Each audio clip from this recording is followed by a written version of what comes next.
Yes, yes.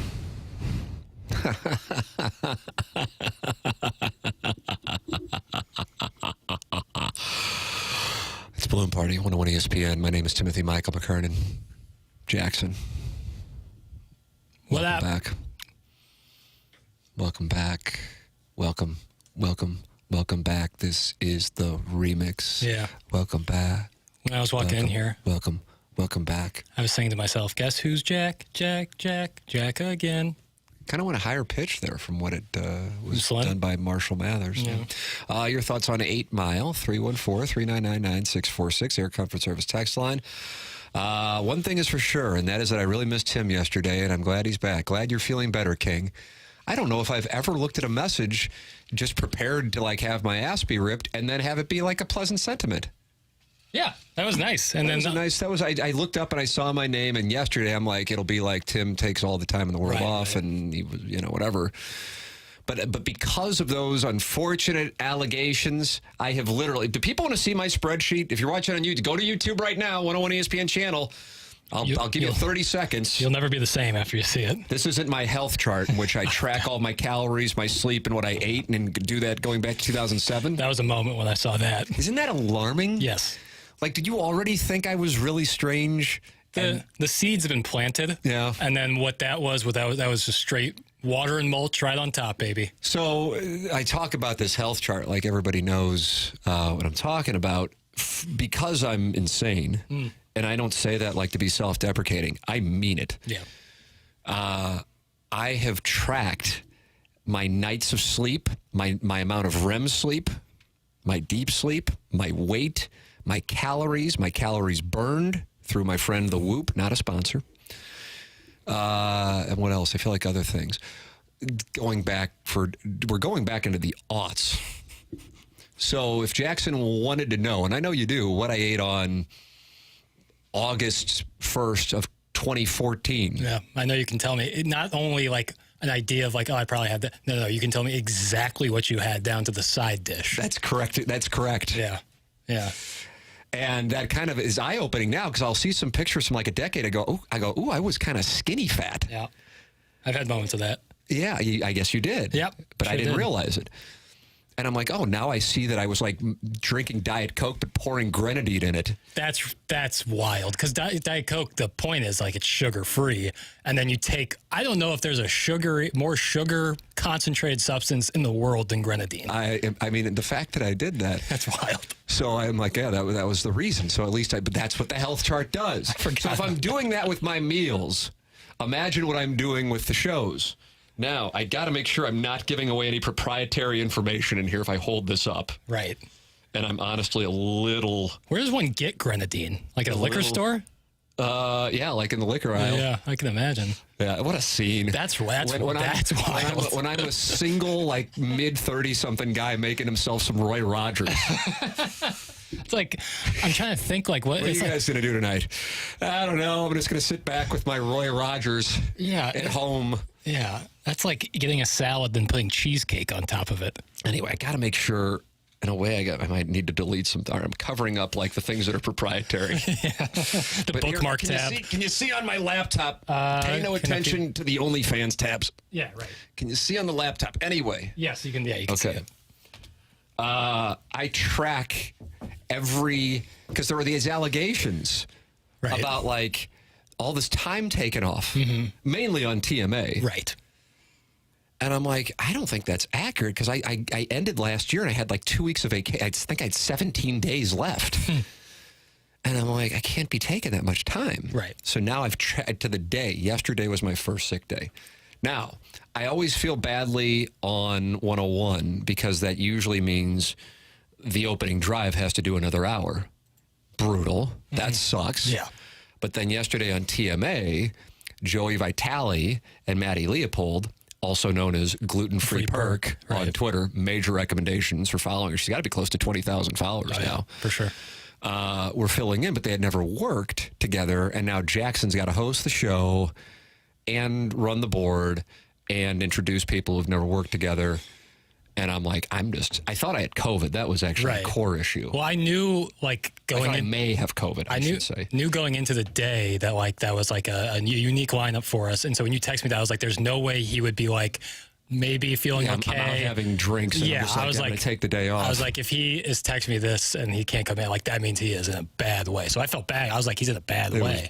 It was brutal. But anyway, so I appreciate the kind sentiment. I haven't looked at the rest of the comments just yet, but I expected to get my ass ripped for yesterday, which is fine. Mm-hmm. I've been doing this long enough to understand the program. In a way, the hatred is a sign of affection. It's just the negative affection. Yeah. But at least there's affection one way or the other as opposed to apathy, which gets us to the Cardinals. Yeah, it's amazing how he weaves it in, isn't it? Well, it's fun to watch him play. Yeah.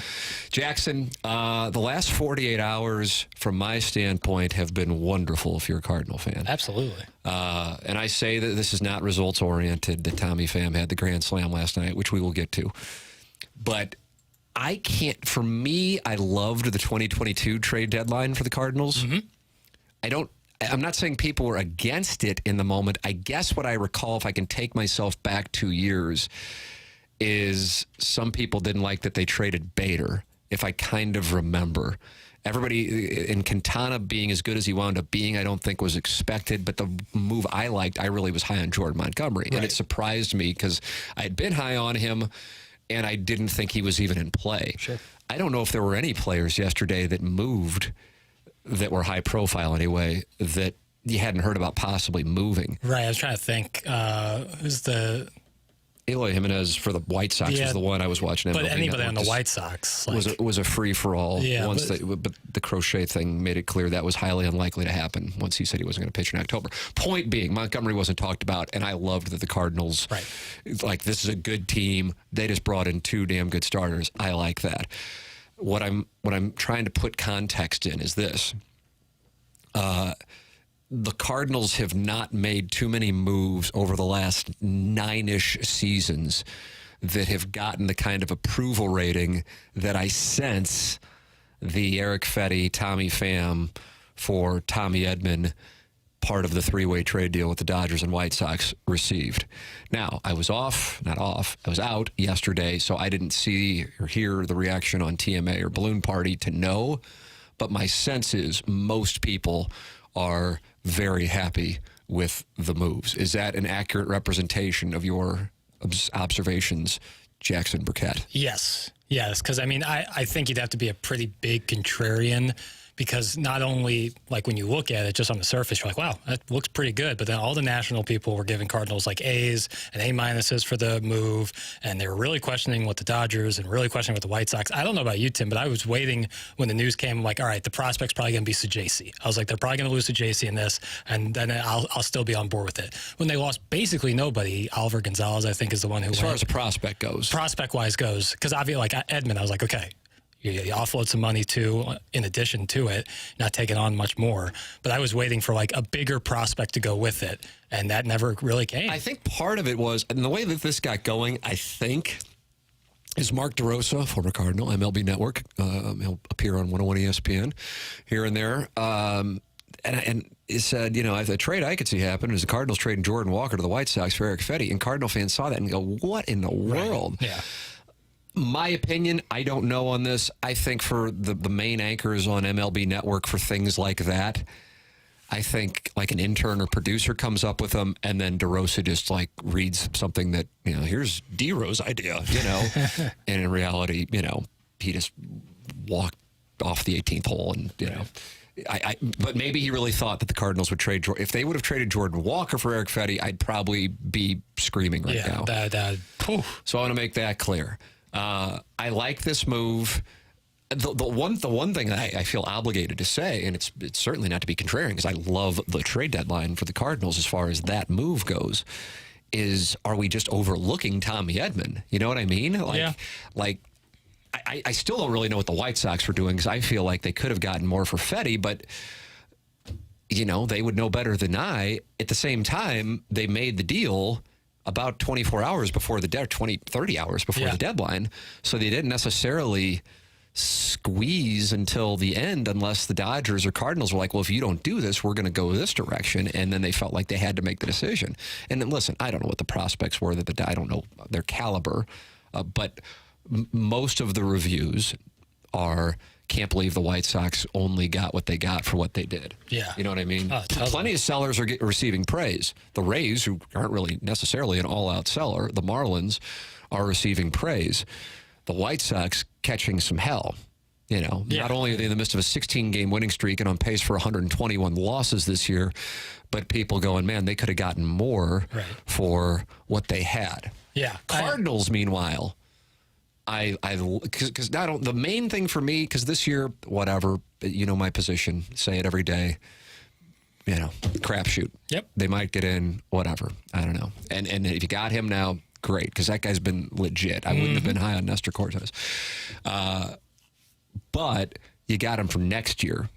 That, to me, is the big part for a team that has a lot of question marks beyond this year with regard to pitching. Yeah. Now you have 3 certified starters for next year, and, there was only 2 just a few days ago, and that's a big difference. That could mean not having to bring back someone like Gibson or Lynn, even though they're having fine seasons. Not paying someone like that $10 million this late in their career is a huge benefit. They still have a lot of work to do developing young pitching, but we'll see Michael McGreevy today, so that'll be I am intrigued to see that. Yeah. I am intrigued to see that. I don't think they're necessarily viewing that as, maybe this guy becomes a guy, but hey, if he goes out and deals against a team that theoretically is in it. Weirdly, they're in their division. They're really not in the wild card race. Yeah. The Rangers. We'll see if that continues the conversation, how they handle the rotation. But at this point, Fetty is going to make his Cardinal debut at Wrigley Field on Friday, and the Cardinals are just buying another day to allow Sonny Gray to pitch tomorrow at Wrigley. Fetty on Friday. There were more trades, though, and it wasn't just Edman leaving. It was Dylan Carlson. I want to talk about that. I also want to give you some historical perspective on Cardinal deadline moves and veterans and talk about what took place last night with Tommy Pham and that Grand Slam. That is coming up here. It's Balloon Party 101 ESPN.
Munganess, St. Louis Acura, Munganess Burkhardt, Alton Toyota online, stlouisacura.com online, altontoyota.com.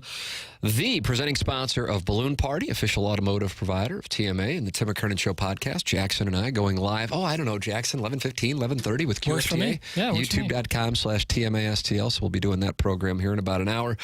The Tim McKernan Show podcast. I've been working with Munganess for a long time. Matter of fact, Jamie Burkhardt, whose name's on the dealership on Munganess Burkhardt Alton Toyota, texted me to let me know that my wife's car is repaired. We took it there from the hail damage from Lowe's so many months ago, Memorial Day weekend, if memory serves, a couple months ago.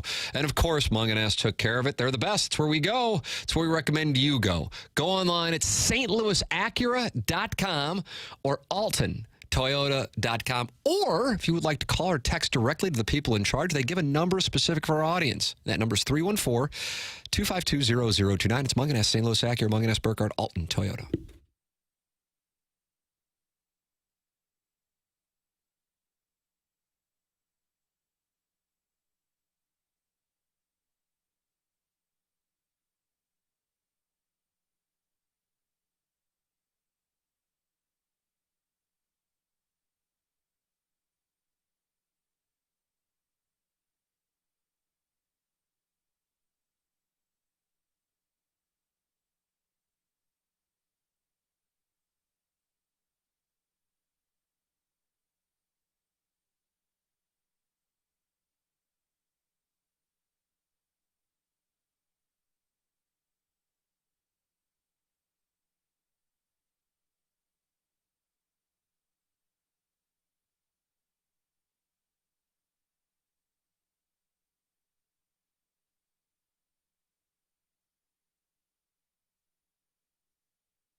Welcome back to Balloon Party 101 ESPN. Tim McKernan, Jackson Burkett with you on the program. Get involved on the show, 314-399-9646. And, of course, the YouTube chat is where you can talk it over anytime you would like.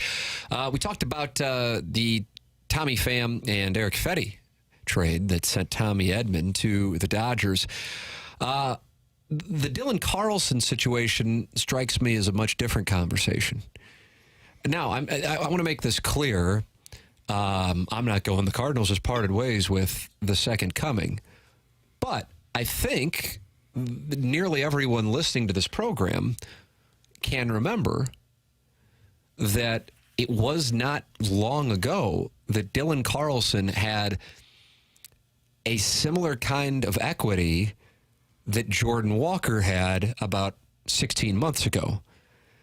And there aren't many players I have seen come through the organization since 2000 who had more hype attached to them than Dylan Carlson. Oscar Taveras would certainly be in that category. Jordan Walker, I know it sounds weird now because he's in the midst of spending his fourth month in Memphis, but he did at one time have that kind of equity, and it wasn't 3 years ago. It was, April of 2023. So, with that point presented, I want to have the conversation regarding that move. Do you happen to have the John Mozeliak sound about it? If you don't, I'm sorry. That's on me for not letting you know I wanted to go to. I bet Rock has it somewhere up, okay, up it's in not, here. I mean, what Mozeliak said you hate, because it's not like Sean Armstrong, somebody going, oh, good, they got him. I mean, what has he got, like a 5.40 ERA, I think? It's not gone well for him. I think if they would have gotten the Webster Groves high school product out of Tampa instead, people would be like, all right. Peter Fairbanks I'm talking about. But instead, it's a guy who you're kind of going, okay, unless this is some kind of Dave Duncan reclamation project, this probably isn't much of a return. This is more offloading a guy. And therefore, if that's the case, I don't really understand it. And I think, tell me if I'm wrong here. Okay. And the audience is welcome to tell me if I'm wrong. I think that if it weren't for the shot of equity the Cardinals and John Mozeliak received from how great it looks like the Fetty and Pham deal were the day before, and I realize this is changing the conversation materially by doing this, but if the only move would have been Dylan Carlson out in exchange for Sean Armstrong, the show today would be anarchy. Yes, agreed. And so what I'm trying to say is I think a move that doesn't really make a whole lot of sense is kind of getting washed under the bridge by how good it looks like the Fetty and Pham deal is, and also the fact that Tommy Pham hit the grand slam last night. But, in business decisions, just like sports, because they're actually the same, you don't get the opportunity to flip over the cards and play the hand. You have to make your decisions based on the information that you have. So with that established, one of the moves that I talk about a lot that probably flies under the radar for a lot of Cardinal fans took place 3 years ago. And that was when the Cardinals, a bit of an also-ran operation at the time, traded Lane Thomas for John Lester. Mm-hmm. And I remember being on the air, I think, when that happened. And I go, what in the hell is this? Yeah. It's like, well, Lane Thomas, he's not going to get playing time. And I'm like, okay, well, then figure it out in Memphis. But you're getting a guy who's on the verge of retirement. Now, what winds up happening when I point that one out is, well, John Lester wound up coming here, and the Cardinals went to the playoffs with John Lester, and it becomes results-oriented as if this was a savvy move. What really was going on at that trade deadline, and I say this with as much certainty as I can have, not being inside the organization, is the Cardinals brought on Lester and Happ because they were looking at the remainder of the season as there's no chance in hell we're going to win because we don't expect to rattle off a 1 billion-game winning streak to get into a one-game playoff. And if we just keep trotting out guys from Memphis, we're going to destroy our young pitching. Mm-hmm. So we've got to get innings-eatings veterans to get us from August 1st to the end of the season. as it wound up happening, they wound up going on a winning streak. But that was not what that was about. And from my standpoint, you don't trade a prospect for an innings eater. No. And I'm not saying that's what transpired here yesterday. But what is your Sean Armstrong upside? What is your Sean Armstrong downside? I think Sean Armstrong's like a guy because we just want to get Carlson out of here because it just isn't happening here. Yeah. And I understand it. It wasn't happening with Lane Thomas either. I think it's pretty clear that it's been happening with Lane Thomas over the last couple of years in Washington. And so I don't get those kinds of moves. And unfortunately for the Cardinals, and I realize, listen, I want to make it clear, I couldn't be more pleased with the Fetty and Pham deal. But just because that's good, we don't then just start, slobbering all over everything that took place at the trade deadline. Yeah. So what I'm trying to get out ahead of is what has happened quite a bit. Juan Yepez has been raking in Washington. There are so many cases over the last X number of years where a Cardinal that at one time had high expectations, or where the Cardinal fan base was sold on a player with high expectations, that it wasn't as dramatic of an exit as Randy Arozarena's Instagram scene.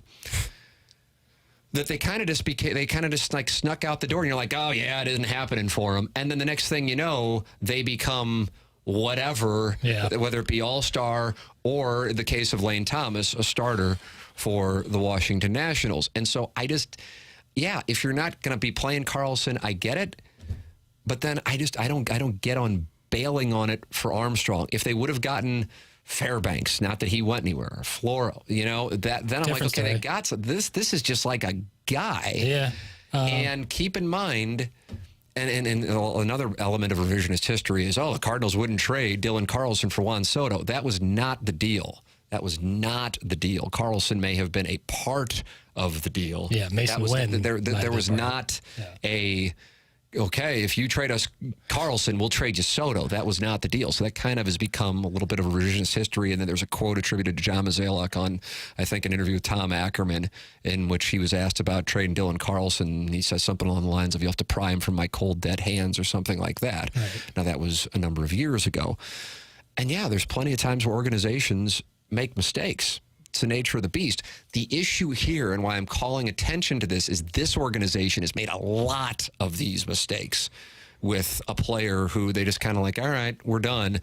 And then the guy comes back and either deals for another team or rakes for another team. And that's why I can't sit here and rave about the Fetty and Pham deal and then just go, well, because of that, who cares about the Carlson one? Because it's not like Carlson's 36 and on his way out of the game. So that's why I want to make a point to discuss that.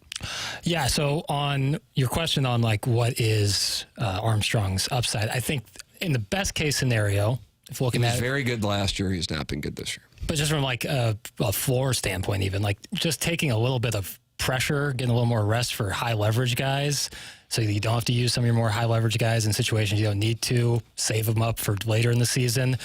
That is an upside, especially with the rotating, refreshing the pen they always have to do with AAA, and I'm sure they will still do that. But if the highest upside I see out of that is like what it can help with, whether it be Joe Romero, Andrew Kittredge, John King, and Ryan Helsley, like that to me is probably the upside. Now, I think you make a fair point on what they've done with past young guys and moving on from them maybe too quickly. I just feel, and maybe this is rights holdery, and it might be. I understand. It's nice, though, that you're here because you can provide that rights holder take for whatever reason, even though you hold no rights.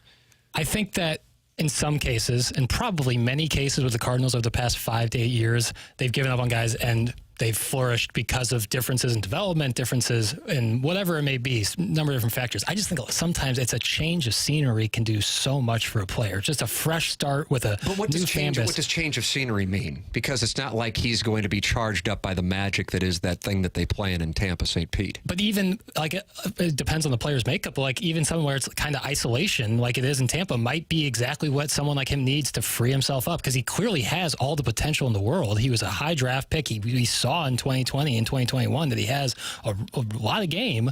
He just wasn't doing it. What I'm trying to isolate on is, what is change of scenery? What does change of scenery really, really mean? Like, what is the literal different opponents you play, different teammates you have. Everybody plays the same opponents.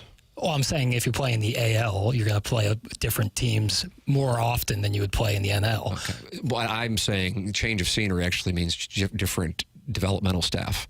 Yeah, maybe that's a bigger part than I'm giving credit to. Yeah, well, I mean, it's a hell of a lot different than what the ballpark looks like if we're going from change of scenery. I'm just saying, like, a fresh start somewhere can be the difference. Sure, but if the fresh start has better developmental, then that's an issue. No, that's an issue for this organization, and it's also a compliment to the other organization, especially when the organization's Tampa, and they've become Moneyball East. Yes, Tampa has 20 years later gotten the best out of players who haven't been at their best. Yeah, it's like you're sending your girl out with Mr. Steal Your Girl, you know? Right. That's what Tampa is. So anytime you send somebody there, you're like, oh boy, I don't know what I'm going to get back here. Right. So that's one of the issues with it. He may wind up being a nothing, you know, and a sad tale, really, because there were huge expectations.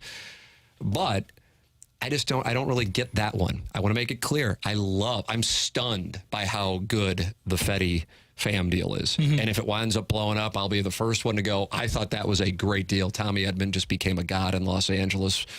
Didn't see it coming. Sure. Fetty blew up in St. Louis. If it was Nestor Cortez, I would have been like, what are they doing with Nestor Cortez?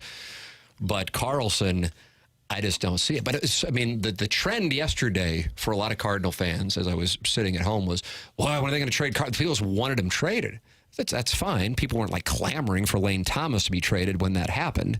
Carlson's a source of frustration. You had the misplay over the weekend that just threw more gasoline on the fire. Yeah. A switch hitter who can't hit from both sides of the plate. You have all of these things plus the expectations that he had. Lane Thomas didn't have those expectations. And I get moving on from a guy, but I don't necessarily get it when you're not really getting anything in return. Fair. That's where I'm coming from. And that is why the Lane Thomas thing, different set of circumstances.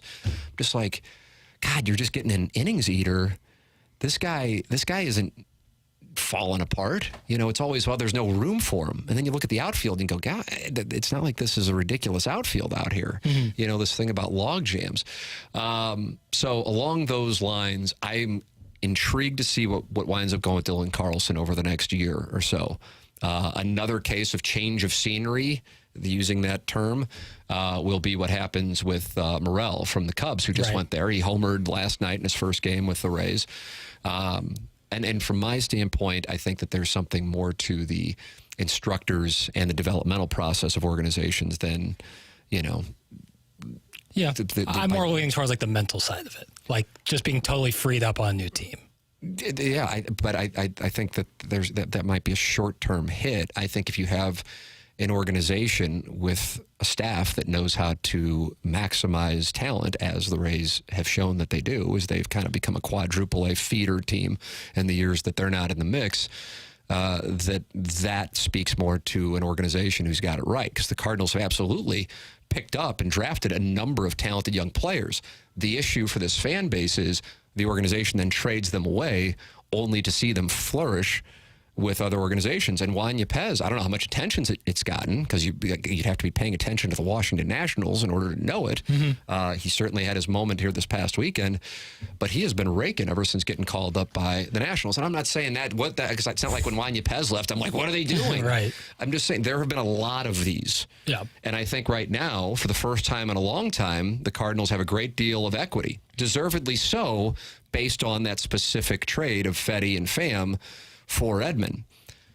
But just because of that, you don't ignore a deal that I think makes you scratch your head. You can be complimentary and critical at the same time. Mm-hmm. So one, from my standpoint, is an A. And I would be really surprised if it wound up biting him.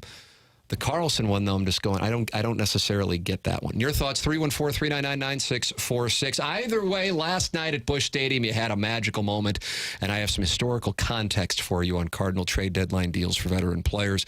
That is coming your way on the other side of the break. This is Balloon Party on 101 ESPN.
This is Action Jackson with a SportsCenter update driven by Johnny Londoff Chevrolet and Johnny Londoff Autoplex. The Cardinals win yesterday. Final score of 8-1 over the Texas Rangers. They'll take on the Rangers today. Day game today, 1:15 first pitch against the Texas Rangers. And yesterday in Olympic hoop news, France edges out Japan 94-90 behind an 18-point effort by Victor Wembanyama.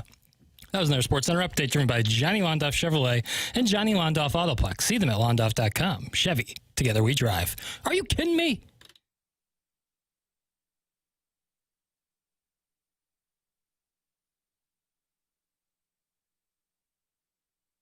Back, 101 ESPN. Tim McKernan with you to the top of the hour. Jackson, Bennett, Burkett alongside them. We'll be going on to the TMA YouTube channel. Jackson, that's youtube.com/TMASTL. Can we do 11:15? Yeah. Okay. I don't want to put you up against it. I know you like to take a little nap after balloon party. Yeah, a little cat nap. Nice, I like that. YouTube.com/TMASTL. You can send in questions, comments, anything. T. McKernan at InsideSTL.com. On that show, we talk about anything and everything. All right, Jackson, I told you I'd give you some historical context on Cardinal trade deadline moves. Yep. And veterans who surged. You got to hear me pose these queries to Michael Wellington this morning on TMA, so you're familiar with it. I am. But I'm sure plenty of the people listening to 101 ESPN this morning didn't hear that exchange. In 1985, the Cardinals acquired a veteran who probably was looking like his career was about over, and he experienced a resurgence, and the Cardinals went on to win a World Series that Major League Baseball does not recognize, courtesy of an unfortunate call at first base. But either way, the team won 100 games, and the Cardinals won 3 games in the World Series officially, 4 games, according to my scorebook. According to your health chart. My health chart, that's right. I track it in there. Who was that player? I'm doing some reading or some memory work. Cesar Cedeno. Yes! Cesar Cedeno. Raked. Yeah. In 1987, Wellington got that. Now, he got this one, and I was stunned. I'm trying to remember. I remember the last name started with a D. Dan Driesen. I was going to say Fran Drescher, so I'm glad I didn't say it. Wasn't Fran Drescher. Wonderful program, The Nanny. Dan Driesen came over. And Dan Driesen is now 73 years old. Oh, geez. I guess 87, yeah. So he was long in the tooth in 87. Well, his first year was 1973. Whew. Jeez. So he was with the Reds in the Big Red Machine. Oh, wow. And after something I just found out about. Yeah. And after... Oh, did you watch the Pete Rose documentary? No. Oh. No. If you remember a couple months ago, you said Big Red Machine. I thought you were talking about the football Cardinals. Or Kane. Charles Foster Kane? The wrestler. Oh. I like Charles Foster Kane better. Actually, I don't. What am I talking about? The Big Red Machine. It's the Big Red Machine! I always thought that was the football Cardinals. I'm going to go back to Dan Driesen. Okay. He went from Cincinnati to Montreal to the Giants to the Astros. He was kind of on the we're going to shut her down tour. Yeah. And then he came over to the Cardinals and played 24 games, and he had some signature moments. Now, I'm not saying he was the reason that team won the pennant. Yeah. I want to make that clear. But there have been these guys who kind of were doing the thing where they bounce around multiple teams toward the end of their career. In 2000, right at the deadline, they brought over Will Clark. Big part of the Cardinals' run down the stretch to win that division title, beat the Braves, and get to the NLCS, losing to the Mets. 2001, Woody Williams. 2002, Scott Rowland. 2004, Larry Walker. I feel like there was one in 2005, but it's slipping my mind. Maybe you want to text it in. 2006, there were a bunch of them. Bo Weaves, Jeff Weaver, Preston Wilson. Yeah. Was Belliard part of that, maybe? Barney Belliard was another one. Made that big defensive play against the Padres. Diego, 2011, perhaps one of the most famous of all of the Cardinal deadline deals that led to a world championship, the Colby Rasmus trade. Octavio Dotel, Mark Zubchinski, Edwin Jackson, and Corey Patterson, who didn't do much outside to put out a little brush fire in the dugout in a September game against the Mets, game. Which goes understated. I think so. In Cardinals annals. Thank you. So I present all of these because last night a veteran who had bounced around on a number of teams got to make his appearance back at Busch Stadium as a Cardinal for the first time in 6 years and got a huge ovation. And then this took place with the bases loaded and lefty Cody Bradford on the mound for the Rangers. Driven toward the gap, right center field. That ball is going to be gone! A grand slam for Tommy Pham! Holy cow! Now, a few things about that moment. Number one, just a hell of a moment. That'll charge you up. Yep.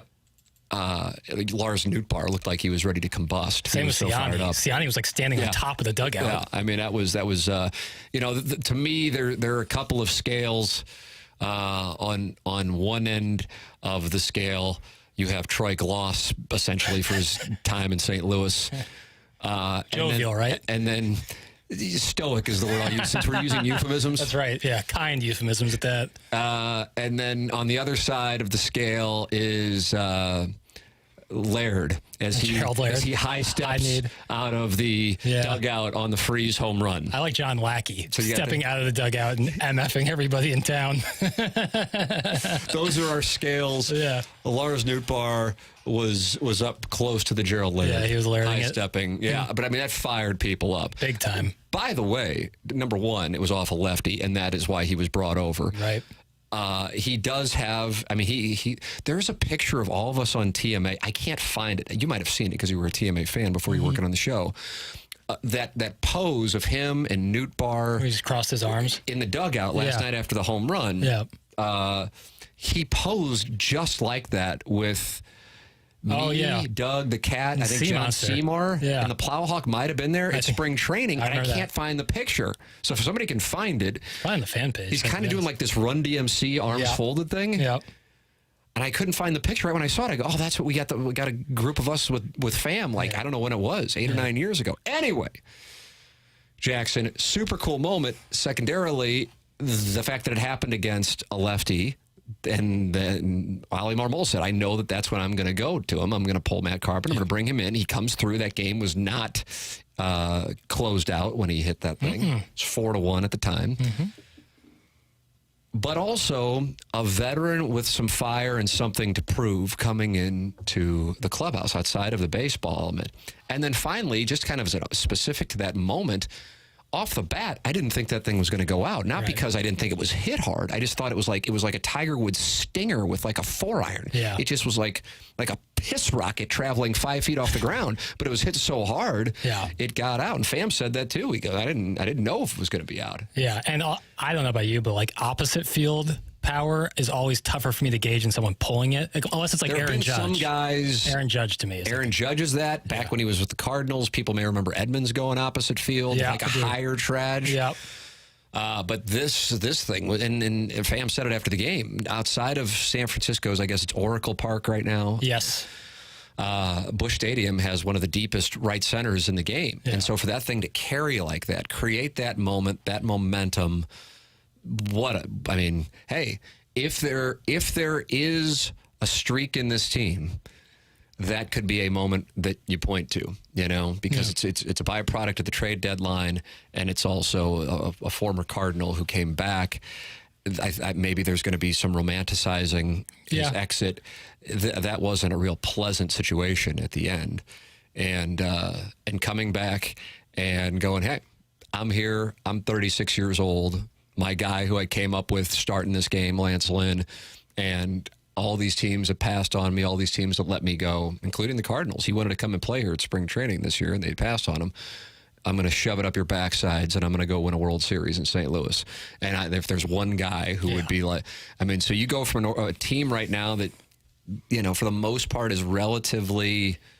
What's the word? I saw you nodding. Contained. Wow, you're having a big vocabulary day. Yeah, I'm a big thesaurus, Tim. That's that you got a little fire. Yeah, I think it's the perfect. It's like from a culture standpoint, like the straw that stirs the drink. Because I think they're like Nootbaar obviously has that very outgoing personality. Contreras has a lot of fire in him, but like someone like Pham can be like the veteran who like leads the charge on that. And I think that's exactly what the culture from the outside looking in is needing. Oh, the KG and 010 just sent me the picture. Well done, KG. Well done, for real. The chairman. This guy, omnipresent. It's unbelievable. Yeah, I mean, so Pham is doing that same pose in that picture. Yeah, kind of like a cornerback after they get a stop. Yes, nicely done again. Oh, what a show you're having. This is resume reel material for you right here today. Coming at you, Billings, Montana. There it is. All right, we'll close out this segment, come back with our final segment. Jackson, Bennett, Burkett, Timothy, Michael McKernan. This is Balloon Party 101 ESPN.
Welcome back to Balloon Party 101 ESPN. My name is Tim McKernan. That's Jackson Burkett. And the people are active today, Jackson. They're active in the YouTube chat.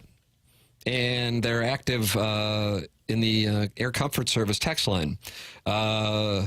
This was a nice bounce-back show. Agreed? I thought so. Well, we didn't have a show yesterday. I know, so we're bouncing back. Oh, okay. So our bar is not existing. Yeah, not doing the show is, I guess, the floor, which is nice to know. Let's see what we got here. Do we have some breaking news? Do we? I didn't pay attention to the Sports Center update. It was all Wemby. I'm up to date on the here it is. Nice Sports Center update. Ass pony. Lance Lynn, IL. Oh no. Yeah. Meanwhile, we're getting Wemby updates on this program. Wemby's doing okay. I just want everyone to know that. Thank you. Lance Lynn placed on the 15-day IL with right knee inflammation. Chris Roycroft optioned to Memphis. He did not have a good evening two nights ago. 6'8" though. Ryan, how do you pronounce his name, Jackson? Laudos? Lowe?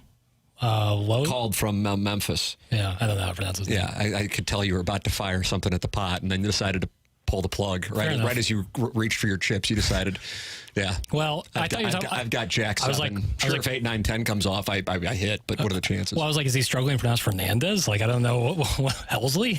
What's the beef here? This was not a bounce-back show! Says you. Who's that from? Dan Jansen? Well, that's just from the 314 in the Air Comfort Service. I'll assume it's Dan Jansen. Yeah. Yep. Why are you sideways at Dan Jansen? What happened there? He's the guy who was like... He's a YouTube chat guy. I honestly can't even remember, but I know he said something slick. You've been attacked so many times at this point, yeah. You don't know which nation state attacked you. Little homogenous. That's what it is. That's what they call a little homogenous. Somebody said, I called that one. Palante stays in the rotation. Lynn goes to the bullpen after the IL stint. That's from the 314. How about that play? Little foreshadowing. Don't mind that. Yeah. McGreevy today, Gray in Chicago, Fetty in Chicago is what it's going to look like. And then you're going to have Michaelis and Gibson as well. You know, as I say that, here's what I would say about that specific. I have no idea what you're going to get today. I would love to see something incredible from McGreevy today. I'm looking forward to watching that. As am I. But with regard to the rotation in Chicago, as the Cardinals play the Cubs for the last time of the year. That is wild. Not only is it wild, it bothers me. Yeah, that's kind of lame. I share your opinion on that. But as I rattle off that rotation, listen, there aren't going to be people around baseball going, oh, God, we don't want to face Gray, Fetty, Gibson, and Lynn or Michaelis. Yeah. But I guess what I would say is it has a floor. Yes. You know what I mean? Yes. Even someone like Lance Lynn has a floor. Yeah, it has a floor. And so it kind of protects you. Yeah.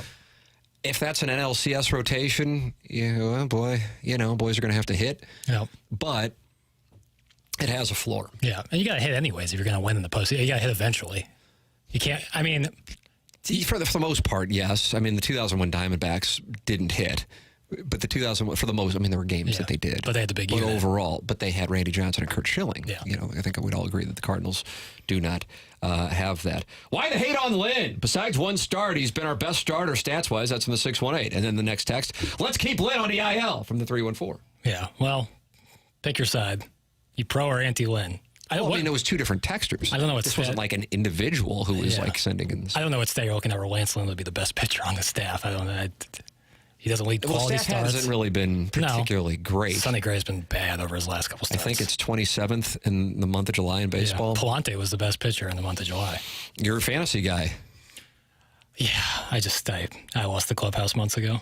Miracle on Ice, the name of Jackson's fantasy team. Yeah, it hasn't been a miracle. You got to put, I got to give it $100,000, something that's going to matter to you. Right, and even that. Because for me, it's $100. $100,000. The Cardinals make the playoffs, yes or no? Yes. Of course, you're going to say yes. So that you're setting me up there. Because then if I say no, you're like, whoa. don't give away the Sports Talk Radio playbook. Your face there really cracks me up. Like, how do you think I've been doing this for a quarter of a century? Yeah, taking the second gear, kid. I I mean, I also have wagered on them. Yeah. I've got for me again. For you, it's nothing. Nothing, literally nothing. But, something that matters to me on the Cardinals to win the National League and the Pirates to win the National League. And I got the Cardinals to win the World Series and the Pirates to win the World Series. I didn't buy every team, by the way. Those are my two teams. Yeah. Do people do that? Do they put bets on I would tell you it's probably negative EV, but I suppose if one of the randos like wins, if the D-backs won last year, I bet maybe. you would have been profitable. If you only would have picked the team and put $100 on each one, you probably would have been profitable. With the Diamondbacks to win the World Series on July 31st last year. All right, Jackson, we got to go. BK and Ferrari are coming up next. We will be on the TMA YouTube channel carrying on with QFTA coming up in about 15 minutes. That's youtube.com/TMASTL. For Jackson Bennett Burkett, I'm Tim McKernan. This has been Balloon Party, driven by Munganess, St. Louis Acura, Munganess, Burkhardt, Alton Toyota on 101 ESPN.